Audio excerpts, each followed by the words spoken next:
जंगल के दोस्त। एक घने जंगल में कई जानवर रहते थे। उनमें से एक था एक छोटा सा खरगोश जिसका नाम था रोहन। रोहन बहुत ही चंचल और मजाकिया था। वो अपने दोस्तों के साथ खेलना और मजाक करना पसंद करता था। एक दिन रोहन ने एक बड़े शेर को देखा जिसका नाम था राजा। राजा बहुत ही शक्तिशाली और डरावना था, लेकिन रोहन ने राजा को देखा और सोचा कि वो उसके साथ दोस्ती कर सकता है। रोहन ने राजा के पास जाकर कहा, नमस्ते राजा जी, मैं रोहन हूँ। मैं आपको देखकर बहुत खुश हुआ। राजा ने रोहन को देखा और कहा, तुम मुझसे दोस्ती करना चाहते हो, लेकिन मैं एक शेर हूँ और तुम एक खरगोश हो। रोहन ने कहा, हाँ, मैं जानता हूँ कि हम अलग अलग प्रजाति के हैं, लेकिन मैं आपको बता दूं कि दोस्ती किसी भी प्रजाति की नहीं होती है। दोस्ती दिल से होती है। राजा ने रोहन की बात सुनी और सोचा कि वो सही कह रहा है।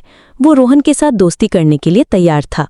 दोनों ने एक दूसरे के साथ खेलना और बात करना शुरू किया। रोहन ने राजा को सिखाया कि कैसे खेलना है, कैसे हंसना है और कैसे दोस्ती करनी है। राजा ने रोहन को सिखाया कि कैसे शक्तिशाली बनना है और कैसे अपनी रक्षा करनी है। दोनों की दोस्ती बढ़ती गई और वो एक दूसरे के साथ बहुत खुश थे। जंगल के अन्य जानवरों ने भी देखा कि रोहन और राजा कितने अच्छे दोस्त हैं और उन्होंने भी उनसे दोस्ती करनी शुरू की। एक दिन जंगल में एक बड़ा खतरा आया। एक बड़ा और खतरनाक तूफान जंगल में आया और सभी जानवरों को डराने लगा।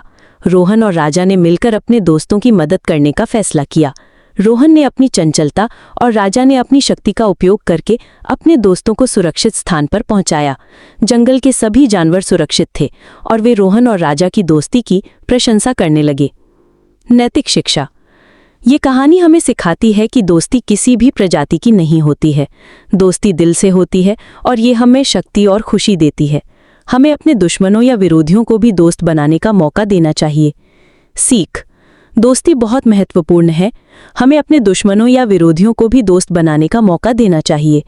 दोस्ती हमें शक्ति और खुशी देती है।